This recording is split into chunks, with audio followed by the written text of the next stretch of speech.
kulanti wanaagsan daawadayaal waa markii la barnaamijkeennii falanqaynta wararka dumaasiyadda iyo wararkii ugu dambeeyay dhinaca caalamka oo dhan oo kigaan idinka keeni jirnay qodobada aad maanta ku daawan doontaa wararkeena xoog waaweyn Ruushia iyo reer galbeedka oo mar kale qoorta isla galay Shiinaha oo ku biiraya isaguna dawladus uu Ruushka ku sameynayo badda Mediterranean-ka iyo tobanaan ka mid ah maraakiibta dagaalka halkaas ku qulqulaya sidoo kalena waxa xaalad adag ka taagan tahay magaalada Idlib gobolka Idlib oo ay isku diyaarinayaan ciidamada Bashar al-Assad inay talaabo ka qaadaan taasna waxay buuq ka dhaxlaysay mar kale Mareykanka iyo Ruushia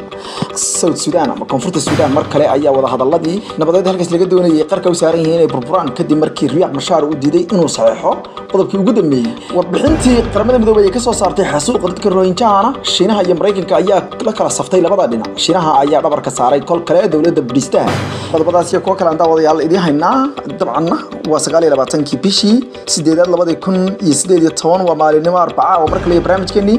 falanqaynta dunida warbixinta dhinaca dumaasiyadda aan ku bilaabo isla markaana aan ugu horeysay ra'iisul wasaaraha dalkaasi Canada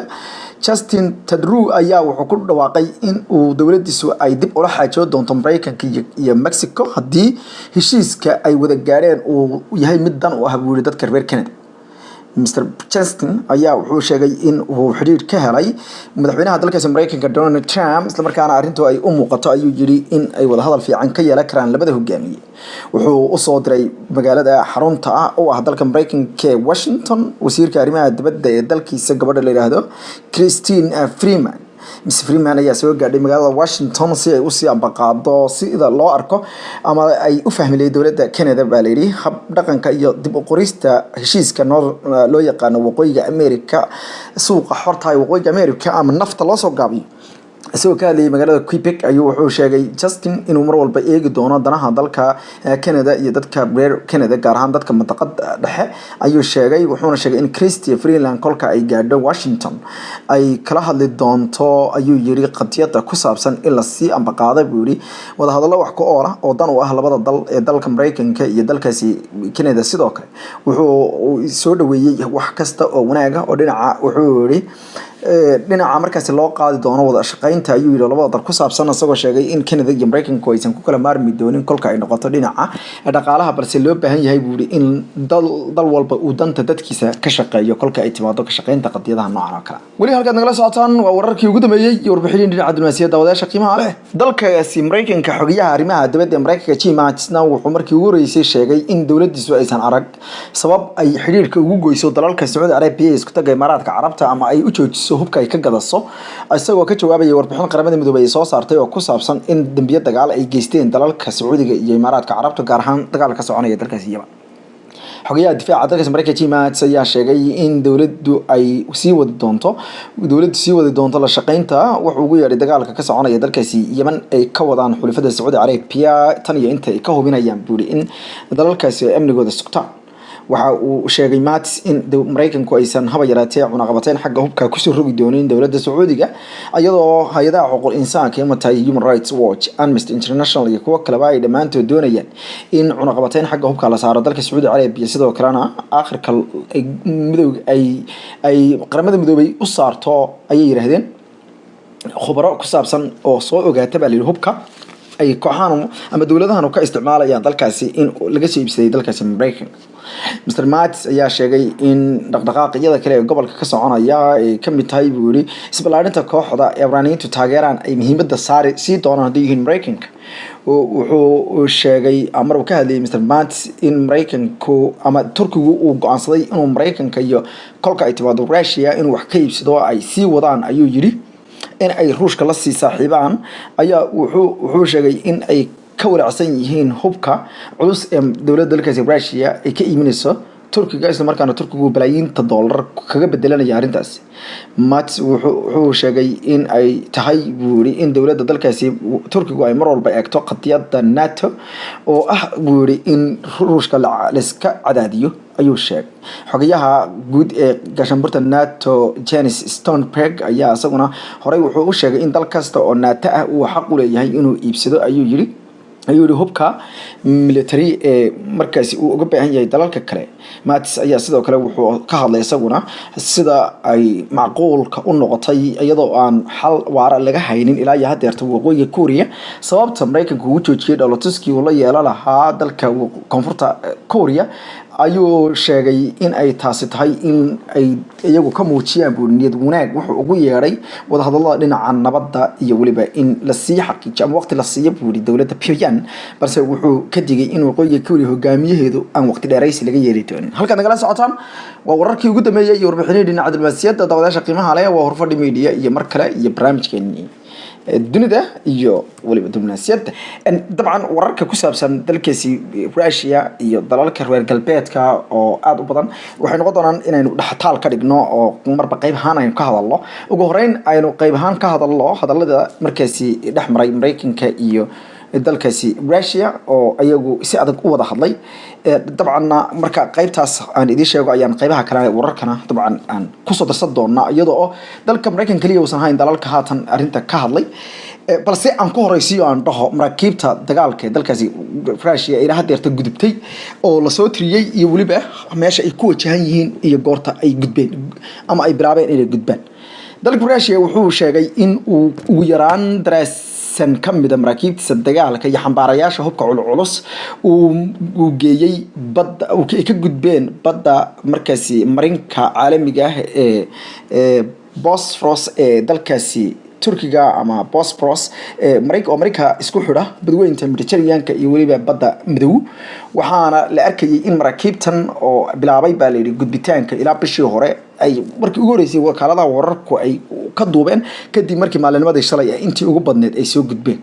labada markab ee waaweyn ayaa kaamaradu qabatay ayagoo gudbaya waa markabka loo yaqaan Greenford Admiral Greenchoff iyo waliba kale yiraahdo Admiral Eastern Frigate waxaana la sheegay in ay Bosphorus markay ka gudbayeen ay wajaheen badda Mediterranean-ka iyagoo daqiiqada kadibna ay soo dabagaleen labada markab iyaguna waaweyn ee la kala yiraahdo Patriot Frigate iyo waliba markab kale leedahay Noikli Flinchkov oo iyaguna ay qabatay kaamaradu iyagoo badda Madow gudbaya badda Mediterranean-ka sidoo kale waxa dawladda dalkaasi Russia ay shaaca ka qaaday inay horey u gudbeen maraakiib uu ka mid yahay markabka weyn ee asagoo xambaara gantaalaha culus ka dhaca markab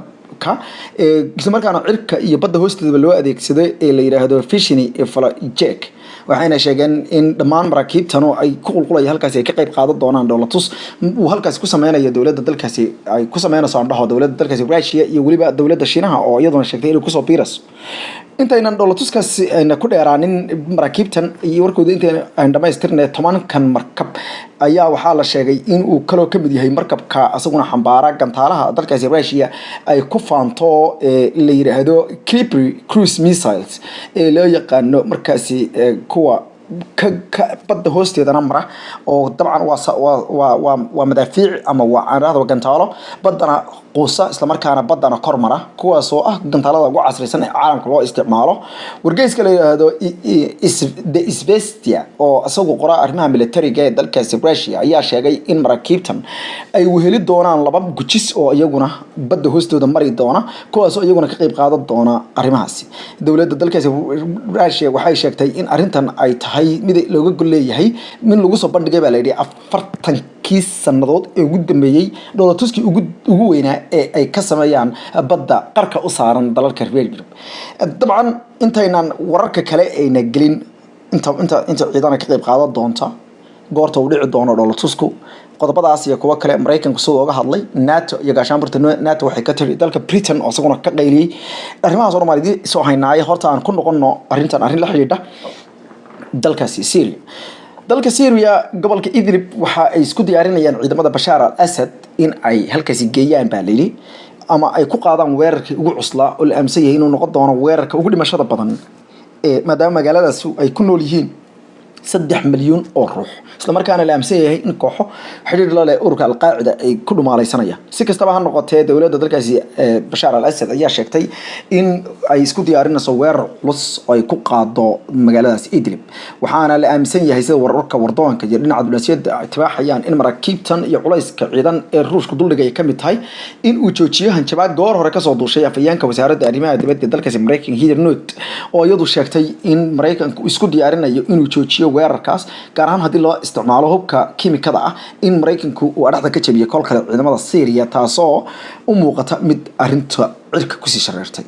wasiir ku-xigeenka arrimaha dibadda dalkaasi Russia Sergey Ryabkov ayaa sheegay in Mareykanku haddii uu diyaariyo weerar ka dhana Idlib ama uu ku qaado ciidamada Suuriya kulaalaya Idlib ay la mid tahay in uu hiriyo qaacida sidaa daraadeedna wuxuu sheegay in ay isku diyaarinayaan iyaguna inay daafacaan dawladda Suuriya oo uu ka hadlay arrintaasi waxa uu sheegay in sida muuqata dawladda dalkaasi Mareykanku ay mar walba aysan doonaynin nabad ka dhalata Suuriya balse muusoo hadal qaadin dhibaatada xooggan ee dawladdiisu ay ka wado dalkaasi Suuriya oo ay ka mid tahay in taageero la xad la siiyaan gacan ku dhiiglaha dalkaasi maamulaya Bashar al-Assad oo la aaminsan yahay in 7 sano ee dagaalkii sokeeyay dalkaasi ka soconayay ay dhinteen 10 waxaan la araahdo 10,000 oo qof oo shacab ah daawadayaal intaynan wararkan dabcan qaybaha dambe ee wararkan ku saabsan dalkaasi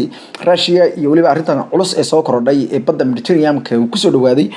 ruushku waa arrimo xiiso leh dalka Kenya waxaa la xiray sarkaalkii labaad ee ugu sareeyay ee dhinaca garsoorka ee dalkaasi Kenya kadib markii uu gaaray ololaha la dagaalanka musuqmaasuqa ee dalkaasi way ka wado dawladda Uhuru Kenyatta gudoomiye ku-xigeenka maxkamadda sare ee Kenya ayaa lagu soo ogay eedo